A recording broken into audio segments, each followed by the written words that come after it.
Okay, it's 10 o'clock. We'll call the Sawyer County Administration Committee meeting to order. Lynn, may we have a roll call, please? Tweet Schuman, Here. Dale Slater. Yep. James Schlender. Here. Ron Kinsley. Here. Tom Duffy. Here.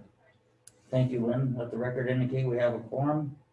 Certification of compliance with open meetings law, Lynn. This meeting has been noticed to the public and the news media as required by section 19.84 of the Wisconsin statutes. Thank you, Lynn. Meeting agenda has been presented. Public comment. Anybody here, anybody online, Mike? Anybody want to speak? All right, thank you. All right, number 6. Minutes from our previous meeting, February 11th, 2021. Mr. Duffy. Motion to approve as presented. Second by Mr. Schlender. Any further discussion? All those in favor signify by saying aye. Aye. Opposed? Motion carries. All right, number 7, Veteran Service Department report. Hi, good morning. Gary, good morning. Thank you. So for February, we had 395 phone calls, 216 letters, emails, and faxes, and 83 office visits. Our claims, we submitted to date 22 disability and pension claims and received retroactive payment of a little over $21,000 for claims decided in the veterans' favor. Our training is up to date, and we've got notice that they're going to try for a spring conference, which is really like in the summertime in June, first week of June, down at the Wisconsin Dells. So both Michelle and I are signed up for that, ready to go to get our training done for the year. It'll be a long time coming to do it face to face.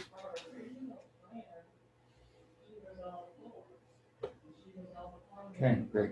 Any questions? What is that on your mask? A cow? A cow, okay. Just, Mr. Kinsley? You want that in minutes? no. Do you feel you have enough staff over there for your workload? Right now, yes. Yes, sir. Yeah. Thank you. Yeah, it's been hit or miss. We picked up pretty good in December, in January, February, you know, it's kind of down again, so end of February, but yeah, it was almost like I said, December. It's like spring blossoms. You know, everybody was out and about, and I don't know if it's a change in the season or what that kind of slowed things down, but we've been busy because we've been cleaning house in that building. It's needed a pretty good cleaning for a while, and we're going through just in case. So we're going to be ready to do whatever you guys decide needs to be done too. If we need to move, we'll be able to move. If we're going to stay, we'll be able to stay, and we'll look a little bit cleaner. So, but other than that, right now, sir, yeah, we're doing okay. Thank you. Gary, do you wish to comment at all on your budget? I see you provided us with a, No, we're well within our budget. you're tracking right along. Yeah, we're tracking along. I might need to come back and ask to change some stuff up under the grant funding to maximize that out for the year. That's money that needs to be spent towards either our training, our salary, direct input to the veterans in this county, services like that. That's what that money's applied for, period, and it can't go anywhere else. So in the past, going back a couple CDSOs, we've got some money that was not fully spent, and it's burning a hole in somebody's pocket. We're gonna have to figure out how to use that, and when, like I said, that's the money I set aside to fix the building.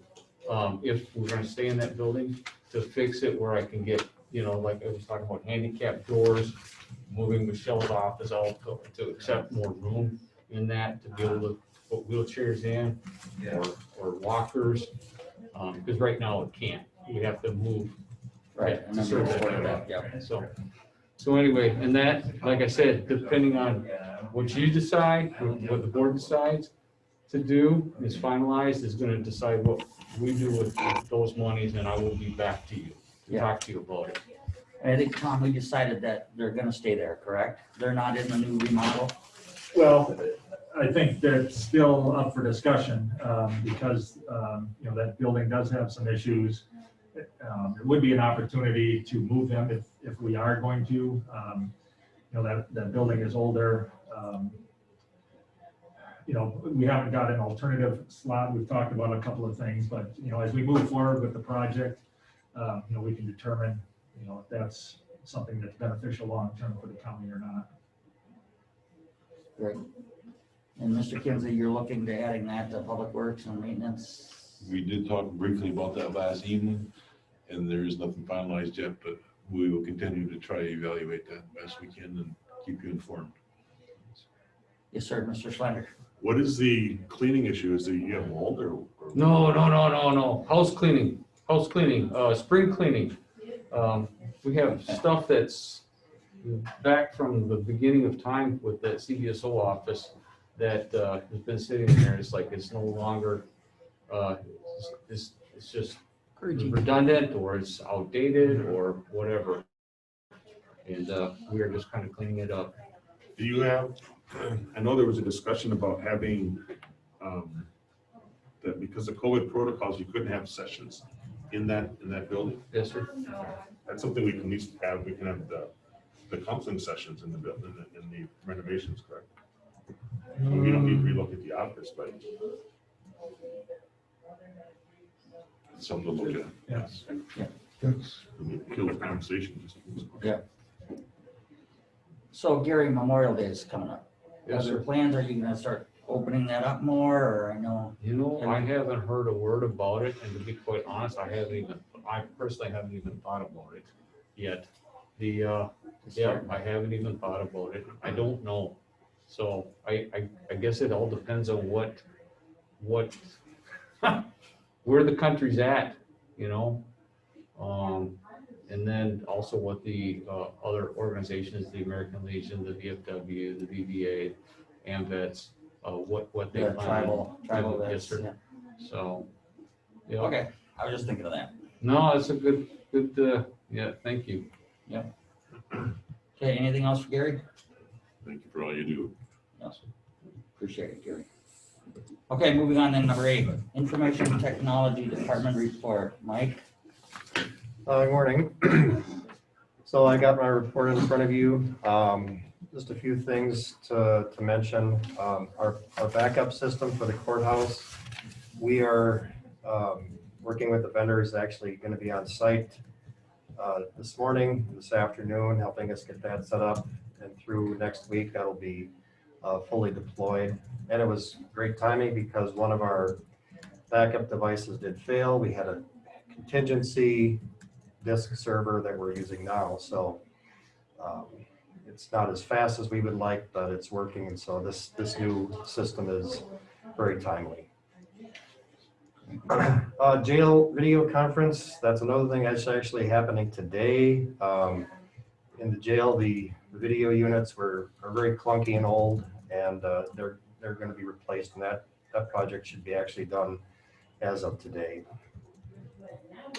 Zoning permits, this was brought up, Jay Kozlowski mentioned it for his department, but we've got to do a little bit of programming in Novus to finish the final step, and that should be done next month. It could go into May, possibly, but within 1 or 2 months it'll be done. Just something that's been in the news lately regarding Hafnium, which is a group out of China that's attacking email servers.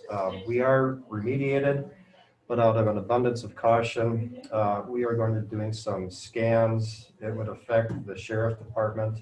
So again, we think we're okay there, but we're going to be working with the vendor to do some intense scans of the network to make sure that we were not affected by it.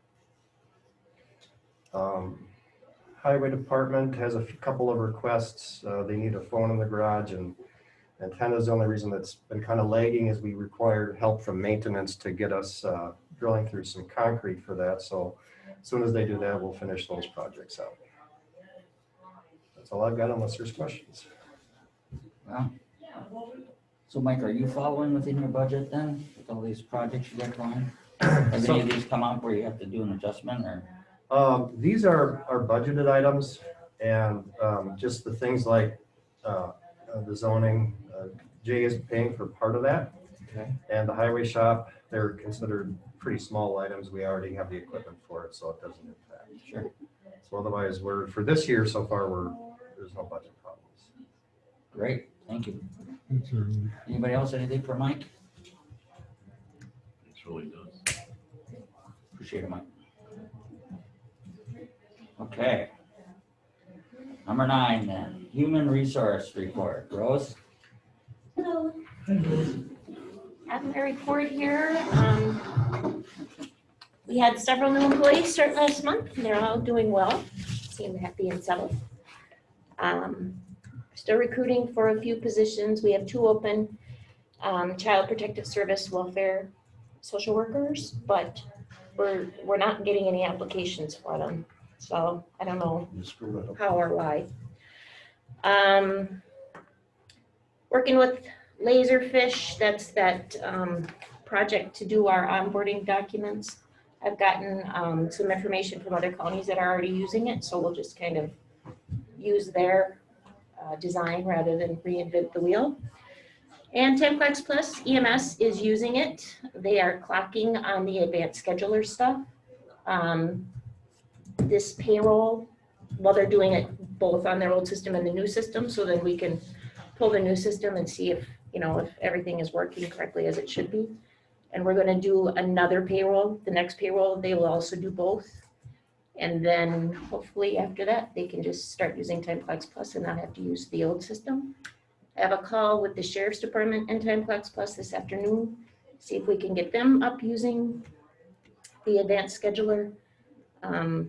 And then those are 2 of the bigger departments. And then after that, hopefully we'll just rip the Band-Aid and let everybody start using it.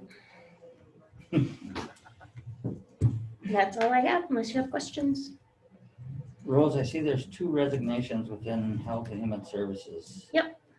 And we're still looking for a service facilitator for CCS, Correct, correct? correct. So are you doing like exit interviews while they're leaving, or are they getting better other jobs? Within the town? One person left for a position closer to home, and Okay, the other person resigned.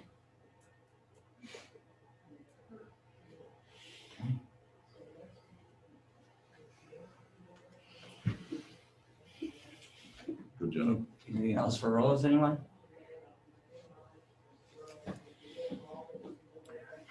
Okay, appreciate it, Rose, thank you. Thank you. Should have served coffee earlier. Is the morale over there Let's keep okay, or Let's keep going. is there an awful lot of turnover? In Health and Human Services, Yeah, Mr. Schleter. There's too much. I don't know if it's an awful lot, but there's too much. yeah. Some of the jobs, just by their very nature, are very demanding in tiny, tiny detail. And some folks just aren't built to do detail like that.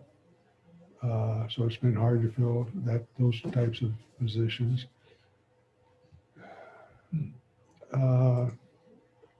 The state is continuing, the feds are continually putting more duties on people's desks. Different ways of looking at things, different analyses. Here, you have to do it this way, you have to do it that way. It's a stressful place to work. Is there room for improvement? Yeah.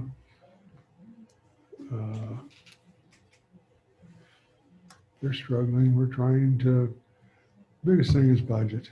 I mean, they're under everybody's microscope because with what we were talking about earlier, Mendota and the other place, those are budget busters. There's nothing they can do to prevent it. I mean, people with serious mental illnesses come to the county for help, and we're obligated to help them. And I've said it before, these people that are going to Mendota, I feel so sorry for them because they're living in a hell here on earth. They don't want to be there either, but it's the county's responsibility. But a lot of people in Health and Human Services feel that they understand they're under the microscope. Other departments are looking at it. Why are you being so selfish? Why do you need all this money? In fact, Carla at the last Health and Human Services Board meeting spoke up, and basically she flat out said, you could give us the entire county levy and it still wouldn't be enough money to solve the problems we have here in Sawyer County. And sadly, that's a true statement. So a lot of tension, a lot of stress, a lot of work. Other counties have the same problem on human services. It seems that with this kind of a turnover, how can you have any consistency going forward? It's just, every month tough. there's It's tough. And the higher you go up the ladder in education for social work, the more expensive you become and the more rare you become. So it becomes a kind of an upward spiral as far as cost goes. And other counties do have people in Mendota and the other facility. And Tom's group that he belongs to, the Wisconsin County Administrators Association, that's very high on their agenda. In my opinion, finally, the Wisconsin Counties Association is taking a serious look at this.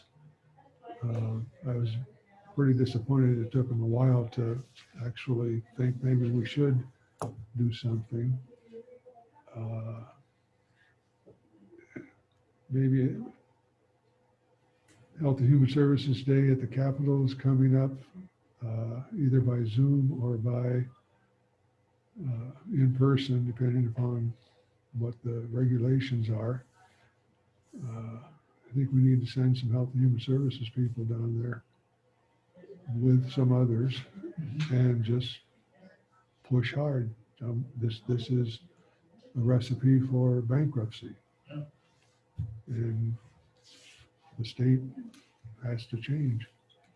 In other words, I don't know what the answer is. Mr. Hoff? Yeah, just to follow up, other counties are seeing the same type of thing as far as difficulty in hiring certain areas in Health and Human Services. But you have to remember too, out of all the staff that we have here at the county, that's one of the larger departments. So even though, there's one or two that show up on the list, they've got a lot of people over there, and percentage wise, it's not as bad as what maybe it appears when there's somebody on the list every month. But certainly, we do exit interviews, and if there's issues, we try and address those as well. So it is a difficult area though. Well, do many people leave because for more money, or is it because they find other reasons? Well, some do, as they gain experience, you can get, a different position, a higher up position. I think, the pay scale that we have, isn't on the high side, but it's adequate. When we find somebody that has experience and wants to work here, we can usually meet, the salary requirements. Obviously everyone would like a few more dollars in their pocket, but it's more, the qualified people and getting them, there's not a lot in this area in the northern rural counties to have the skills that are required in each of those positions. Okay. Does that answer, Mr. Duffy, does that answer most of Yeah. your questions? I know it's a concern, though, I agree. Thank you for your response, Dale, Tom. Okay. Moving on to number 10, County Administrator's Report. Mr. Hoff, thank you. Yeah, thank you. The biggest thing happening this week, obviously, is the American Rescue Plan Act. The House did pass that, the amended Senate version yesterday. So it's on the president's desk for his signature, which I believe is going to happen on Friday. Significant funding provided for states, counties, municipalities, tribes. And so we're going to be looking for the qualifications on what this money can be spent on. County specifically will get funding. As you remember, the last go round or two, money went to the state, and then the state doled out what they thought the counties might need. National Counties Association worked hard to make sure that included in this legislation, there's money allocated specifically to counties. So we are going to get a direct payment from the U.S. Treasury under this plan that will be enacted tomorrow. The total estimated allocation to Sawyer County is just over $3.2 million. So it's a significant funding for COVID relief and other costs and revenue allocations that we can use this money for. So these are one-time funds. These are not going to help our operating budget. These are not going to help some of these continual annual problems that we have, but we can use this money. And the guidelines that they have currently, there's 4 different categories on what counties can use these funds for. The first being, the public health emergency with respect to COVID-19 and its negative economic impacts, including assistance to households, small businesses, nonprofits, and aid to impacted industries such as tourism, travel, and hospitality. Rather broad category. We'll be getting guidelines from the Treasury as far as what that exactly means, but that can have significant impact not only for the county, but for the businesses and people within the county. Second category is responding to workers performing essential work, either through providing funds for eligible workers or providing grants for eligible employers. Third category is for the provision of government services to the extent of reduction in revenue due to the public emergency. This is new in this package. The previous packages did not have any revenue. If we lost revenue for anything due to the pandemic, we weren't allowed to recapture that under the other plans. Under this plan, it appears that we will be able to. And the last category is to make necessary investments in water, sewer, or broadband infrastructure. Broadband is certainly a significant priority on the state level, especially for us rural counties that struggle to get broadband providers to extend their services into areas that have few population centers. So that could be significant as well. So as we learn more about the provisions and what we can use them on, I think we're going to have significant discussions about how best these funds can be used to recover from the pandemic. We will get our first payment. It's going to be in 2 installments. We get half of it within 60 days after enactment. So we'll get 1.6 million within a couple months. And then the other half, we need to spend those funds by December 31st, 2024.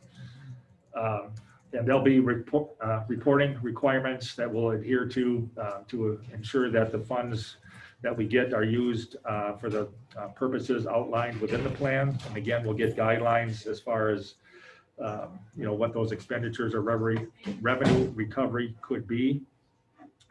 But again, this is really a game changer for northern counties, the nation and counties and states and tribes all over. So other counties are getting similar contributions to them. So, it might not be just a county effort, but maybe a regional effort as far as things that are set up to help under these scenarios. So we'll have plenty of discussion in the months coming forward just on what the best use of these funds will be. The National Counties Association is holding a webinar today. I have 3 o'clock in my report. It's actually 3:30, just to kind of outline those things as well. And again, there'll be more information coming out after this is enacted.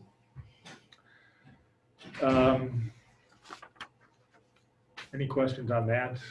It's kind of new, so we'll get more information as we roll along here. The other significant funding initiative, of course, is the state budget. Every 2 years, the state goes through the budgeting process. Governor Evers has outlined his budget strategy, which has some things in it, some proposals that would help counties. We don't anticipate some of these things will make it through, at least not in the rendition that he has proposed. But some of the things included in there include an additional 0.5% sales tax for counties if supported and approved by a local referendum. In discussion with the state legislators, there's strong opposition to doing that from one side. They say it's dead on arrival. There might be some negotiation that perhaps includes that in some form, and maybe as a tax reduction kind of formula. Who knows? We don't know where that's going yet, but certainly a good thought as far as we're concerned, as far as additional funding sources for the services that we need to do. I believe there was also something in there about a floor for levy limits. Right now it's just net new construction. There was talk of a 2% floor. So, normally our net new construction goes up about 0.7%. So if there was a floor of 2%, that would certainly add a little bit more revenue on an annual basis for us. But again, these things are just proposals at this point, and there'll be discussion over the next few months, and we'll see where those things land. And speaking of that discussion, the Joint Finance Committee has set up in-person public hearings on the budget. So April 9th, there's a meeting at Whitewater, April 21st in Rhinelander, April 22nd in Menominee, and April 28th, a virtual hearing so that the Joint Finance Committee can hear concerns from the public on the state budget. In addition to that, Governor Evers will also hold 6 virtual listening sessions on his own, and those are sometime between March 18th and April 21st. We don't have exact dates on those yet, but that's another opportunity for us to voice these types of concerns. WCA is hosting a webinar on the state budget on Monday at 8:15. So if you get your WCA email, the link to sign up for that is in that information. I can provide it if you want it as well. But the WCA legislative staff has been working very closely with the governor's office on some of the issues that affect the counties. So they'll be talking about those on Monday. Tom, what about the governor in his budget? He put possibility of legalizing medicinal marijuana and collecting taxes on it, and that was going to be a source of revenue for the budget. Have you heard anything about that, or where's that at? Well, that's another proposal that's in the budget that also has strong opposition. I don't anticipate that making it through, but again, we'll wait and see what happens. But yeah, that would create some revenue if it did pass, but not optimistic on that one. Got it. Health and Human Service Board Chair or Committee Chair Schlueter mentioned the Human Services Day that the WCA puts on each year. That's the CAP team, the County Ambassador Program. That session is going to be on April 13th. So normally what happens is we go to Madison and hear about topics that all counties are dealing with on the health and human service side. Because we're still dealing with the pandemic, that's a virtual meeting this year. So on Tuesday, April 13th, we have this room reserved for, instead of going down to Madison, like health and human service staff, board members who want to meet here, you can attend virtually as well from a remote site, but sometimes it's helpful for us to be in the same room as we talk to legislators about our issues. So normally, we get in the big group with the state and the WCA personnel in the morning, and then we'll schedule time with our area legislators in the afternoon where we can talk specifically about our Sawyer County issues and the legislation issues that would be helpful for us. Tom, let's put a team together and have a pre-meeting before that. I mean, this group right here, and we could add a few others, so we're ready for that meeting and we're all on the same page and we just fire away at some initiatives that we really want. Yeah, So so, county placement and some of these things are just killing us. so Tuesday, April 13th, I believe, is the week after the Health and Human Service meeting. So I mean, there'll be some discussion in that meeting about topics. WCA hasn't come out yet with issue papers. Normally they have like talking points that we can use with our legislators, and those are kind of things that they hear around the state. But we could use, the Health and Human Service meeting, for instance, to make sure that our own interests are communicated directly to the legislators as well. So I think that would be a good forum to come up with those talking points. And then I think I saw an email from you, Lynn, that you're gonna have this room reserved and set up for whoever wants to attend. That's for the 13th of April. Yeah. So if we're gonna have that strategy meeting, we're gonna have to publish it, asking county board members to do that. I mean, I agree with the tweet. I think it's a smart idea. I think, yeah, I think it's a worthy investment. I think that this is it operates under the radar. It doesn't get the attention that it deserves, and it's burning out the people who are asked to work in this area. Let's talk about that one. Okay. All right, Tom.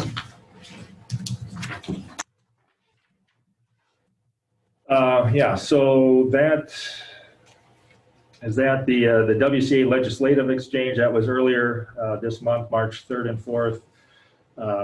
Discussion in there as well about these topics, but I think that Health and Human Service Day in April those are major concerns in that area, so that should be helpful as well.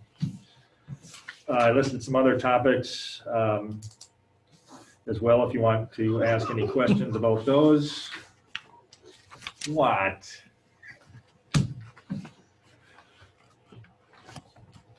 We didn't need the whole morning's agenda.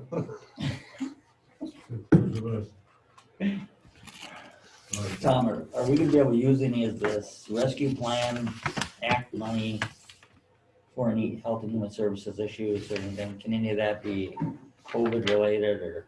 Well, it's all COVID related. I mean, response. yeah. So in here, they talk about, where is it?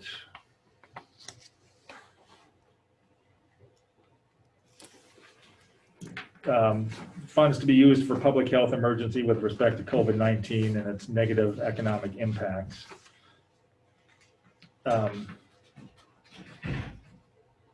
So yeah, I mean, that's part of the purpose. But again, we just need to see the guidance on what they suggest is appropriate. Because couldn't some mental health, behavioral health diagnosis fall under COVID related? Absolutely. But again, we have to keep in mind that these are one-time funds, so it's not like we can, increase an ongoing service that, we can't fund forever. But again, we'll have more discussions on that. Because I asked that question in Health and Human Services that we keep depleting our fund balance in Health and Human Services, right? To pay for these out-of-county, way over budget items. Well, not totally true. We used fund balance this past year. In the previous, 5 years, we've increased the fund balance. So, the fund balance was actually close to zero at one point and has been steadily increasing. Last year was over $1 million of fund balance. So even though that area of the budget is over budget, Health and Human Services as a whole was under budget. So that's what creates a positive fund balance. So even though an area was not meeting budget, overall they were. So that creates a positive fund balance that was increasing. This past year, because of the extraordinary costs in the mental health area, we used most of that fund balance in 1 year. So that is an area that can't continue in that fashion, and that's the serious issue with the budget. Mr. Schlender? So my concern would be is that can be misconstrued, because what we're doing is we're burning through. We have this constant turnover of employees because we're asking them to do what, 6 jobs at one job salary, and then we're wondering why they're leaving because they're burnt out and they're not getting the recognition or the support that they need. And then, yeah, so I think we should commend their work that they've been doing and then try to find ways to supplement and augment their work, the work that they're doing.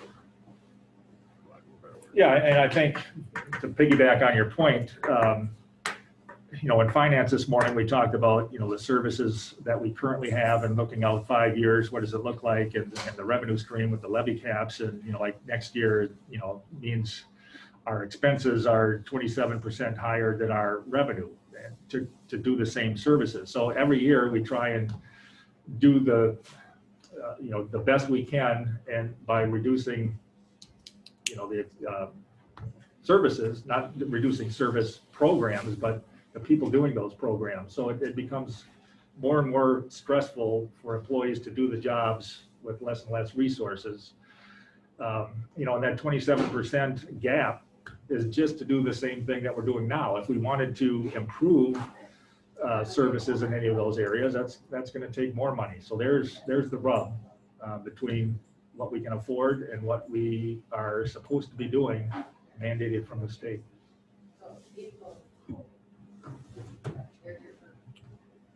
One other question, Tom, this joint finance committee that's going to review Governor Evers' budget proposal, is that a bipartisan committee or is it lean one way or the other? Do they see eye to eye with the governor? Not sure the makeup of that committee, actually. Mr. Kinsley wants to. Are Can you you give chuckling us- or are you raising your hand? Raising my hand. Okay. Can you give us a little update on the ambulance billing?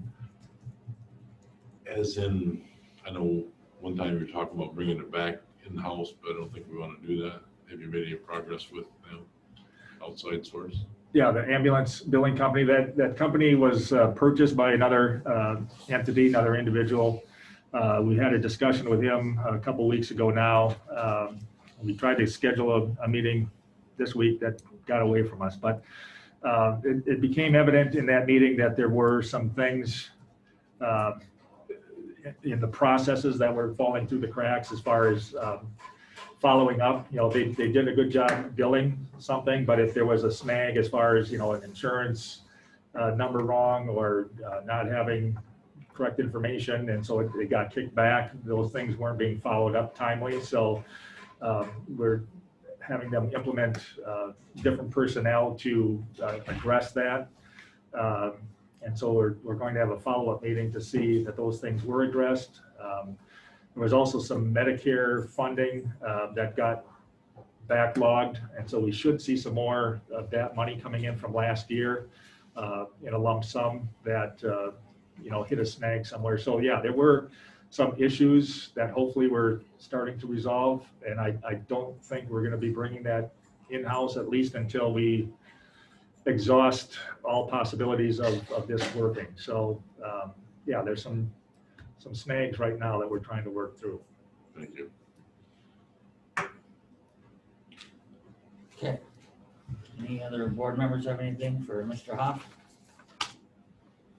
None. Thank you, Tom. Great report. All right. Number 11, future agenda items. I don't know if this falls under this agenda item or if we should, and I want to say this carefully, but I think that we should plan a session for board members for us to meet. I think some training would be in line. We've had some turnover, and I think we've got to have a discussion with board members about what our expectations are in terms of participation. And we're hopefully we're coming out of a pandemic, and we've made modifications based on pandemic expectations. And I think we should be on the same, all board members should be on the same page going forward. So I think that session should be Planned out. considered, I'm sure. Okay. Well, then, Mr. Schluter. The only thing I would add to that, Jim, would be we get somebody from Wisconsin Counties Association to come up and present that to us, and maybe at a separate meeting, not at a regular board meeting. Right. Agreed. Good idea. Mr. Kinsley. No, it's a very good idea because we've had a lot of new board members, and I don't know if they've gone to the training or not, so that would be a good way to pick it up. And we all could pick up with something perhaps also. I like that idea. Let's work on that. Thanks. Great idea. Okay, anything else? Any other matters for discussion only? This is a board meeting, sir, but I'll visit with you after, okay? Mr. Kinsley. So this committee is aware that in finance this morning, it was talked about the new building project coming up.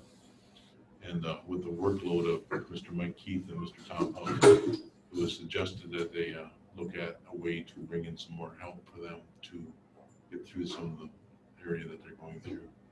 And the finance committee thought that was a positive, so they're gonna bring a tentative plan back to us next month so that you're aware of what's going on. Sure. Yes, sir. So at public safety, there was a recognition for the work that our emergency services have done in light of, and this is unfortunate because I don't want it to come at the expense of Ashland County, but we have the commitment that this county had made about 5 years ago to go into full-time ambulance services has drawn distinction because we have the ability to provide, and it may not be timely, but at least there's a response. There's some counties that are unable to provide a timely emergency response when an ambulance is called, and so that recognition was done. I recognized our ambulance director, our emergency services, Pat Sanchez, Nate Dunstan, Sheriff's Department, and then former board members. I think, and I did this, and it caused some consternation, or at least I'm aware of some consternation. It's my idea, it's my belief in growing up and in serving on a board that you don't want to pat your own back for the work that you do. But so I acknowledged previous board members, and I don't mean that at the exclusion of current board members. So I mean, Mr. Slater was involved with that, Mr. Buckles was involved with that. And you know, it was a full board decision on a commitment. So I don't mean to disparage the current contributions of a board, but it's my thinking that we don't pat ourselves on the back. I think that's self-standing to do that, but I think if we acknowledge the work, the people who do the work, and then the ones who have made the sacrifices in the past. So that's what I did at the public safety meeting. I don't know if I'll do that. That recognition deserves to be done. I mean, our current system of providing services is, to me, is exceptional. I mean, I know it's subject to criticism, but it's there it's meeting its needs, and yeah. So just sharing that because it was brought to my attention. Great, thank you, Jim. Anything else for discussion on it, Mr. Schluter? Jim, praise the system, not the individual. Right. Just my thought. How about you, Mr. Duffy? Good, that's fine. Tom, I guess I have a question just regarding the counties. Does the county have a grant writer? I knew that Pat Sanchez had done some work in grant writing. Yeah, we don't have a position that's designated as a grant writer. We do have people that have experience in writing grants in various departments, but we don't have a specific person that does. I'd like a list of those because Justice Point has been telling us about a grant, this TAD grant that's coming up, and a county tribal initiative is going to carry a lot of weight as far as being approved coming up. So I'd like to have someone on the county work with the tribal grant department in writing this grant. Isn't Justice Point supposed to provide that? I thought that was Yeah. part of the services. That's part of the service that Okay. we'll get from them, yeah. Thank you, Jim. So, well, but I don't mean to No, underscore that's good. that. Because the other thing I want to mention is, and this is from Econ, we had Mr. Betcher had a conversation with the Sawyer County Historical Society, and they have a space need, and we've been trying to invite them, trying to get them to come to a board meeting so that we could see what kind of services that they have, or what kind of services that are available. And Brian, our Mr. Bissonette, was going to reach out to Kinnaman to see if there could be a collaboration, because they have, I guess they have a building full of documents, but have no means of having that be made available. Whereas the tribe has a building of which there's space for documents and things to be shared. And so if we could join, and this could be for your joint LCO Suffolk County Task Forces, if there's a way that we can collaborate those exhibits, because there's the history of Sawyer County is intertwined with the tribe. And so there's got to be documents in there that would be of interest to everybody. And if we're talking about trying to, there's people who are interested in that kind of information, either just for personal purview or personal edification. If we could make that a stop, I mean, maybe we could take over the old muskie that's out there and put that as a display for different things that are going on here, you know. Anyway, that's an initiative that we got going on. If we could collaborate with the It's a great idea. with your task force, that would be of interest, I think. Good. Okay, anything else? We are adjourned. Thank you, everyone. Yeah.